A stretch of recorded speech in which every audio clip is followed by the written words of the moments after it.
Salut et bienvenue à votre tutoriel Python. Alors dans cette vidéo, je vais vous parler de la fonction range. En fait, la fonction range vous permet de créer une suite numérique qui vous aide à créer des boucles plus facilement. Comme exemple, on va prendre la boucle for. Alors imaginons que j'ai une boucle for, là je vais écrire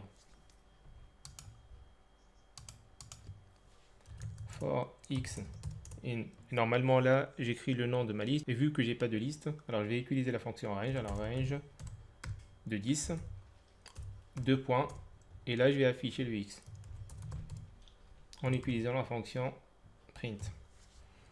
Alors j'exécute. Et là, comme vous voyez, j'ai la suite numérique qui a été créée de 0 à 9 qui est affichée ici. En fait, quand on dit range 10, on commence toujours par 0 et ça veut dire qu'on a 10 variables et c'est pour ça que ça se termine à 9. Et bien sûr, vous pouvez faire n'importe quoi 10 fois, c'est juste pour vous montrer c'est quoi la suite numérique qui a été créée avec la fonction range. Alors, on peut écrire par exemple là, je suis super. Et là, si j'exécute, j'ai la phrase qui se répète 10 fois. Là, on va revenir à x parce que je vais vous montrer autre chose. Si jamais vous voulez supprimer de ce que vous avez ici, vous appuyez sur le bouton qui ressemble au corbeille et là, ça vous efface tout ce qu'il y a sur votre console. Et si je reviens là, à chaque fois qu'on va afficher x, x va prendre la valeur de 0 jusqu'à 9.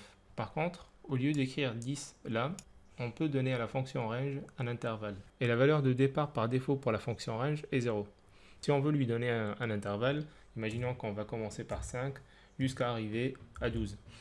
Et bien, on fait comme ça, on met 5,12. Et si j'exécute, en fait, j'aurai les valeurs de 5 jusqu'à 11 parce que le dernier paramètre, il indique seulement la fin de la série.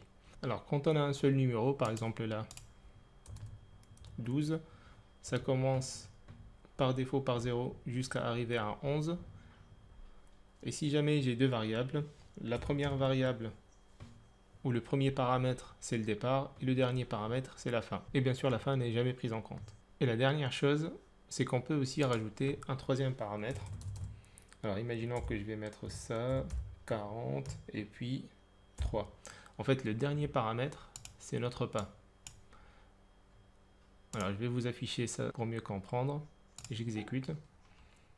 Je reviens au départ, alors en fait ça fait 1 et à chaque fois ça fait un pas de 3, c'est pour ça que ça fait 1, 4, 7 jusqu'à arriver à 40 et ça s'arrête à 40 bien sûr, ça prend jamais la valeur 40 comme on a vu au départ.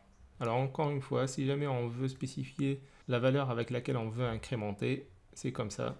Le troisième paramètre nous indique le pas d'incrémentation. Et vu qu'on a encore un peu de temps, je vais vous parler de la boucle while.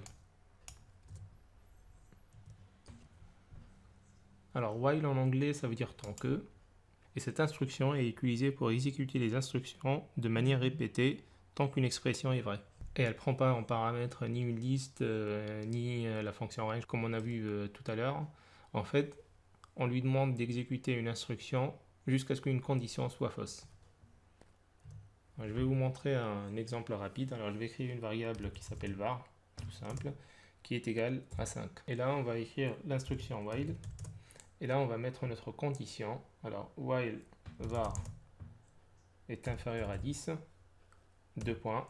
Là, on va lui demander de faire quelque chose. Et le plus simple à faire, on va lui demander d'écrire vrai. Alors, on va utiliser la fonction print. Et ce qui va se passer dans ce cas-là, vu que var est égal à 5, elle est toujours inférieure à 10, et bien j'aurai le mot vrai qui va s'afficher ici infiniment. Ça ne va pas s'arrêter parce que tant que la variable ne change pas de valeur, et Python n'arrêtera pas de m'afficher vrai. Alors ça sera une boucle sans fin. Et pour cela, on va rajouter une autre ligne pour demander à Python de rajouter 1 à la variable var à chaque fois jusqu'à arriver à une valeur qui est supérieure à 10 qui va rompre cette boucle là. Et pour le faire, il n'y a pas plus simple, on va écrire var qui est ma variable plus égale 1. Alors l'utilisation de plus égale 1, c'est comme si j'écrivais var est égal à var plus 1.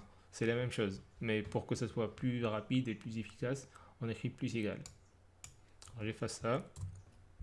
Et avant de lancer ça, alors je vais vous montrer que la boucle ne s'arrête pas. J'efface ceci. Alors je lance mon programme et comme vous voyez, ça écrit vrai tout le temps, ça n'arrête pas. Alors je vais l'arrêter, il faut efforcer l'arrêt en cliquant sur stop. Ça s'est arrêté, j'efface. Je vais rajouter encore une fois la ligne de code que j'avais supprimée. Je relance.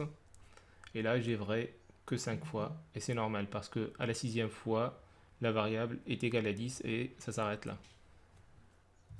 Alors pour la boucle while, il faut toujours avoir une condition.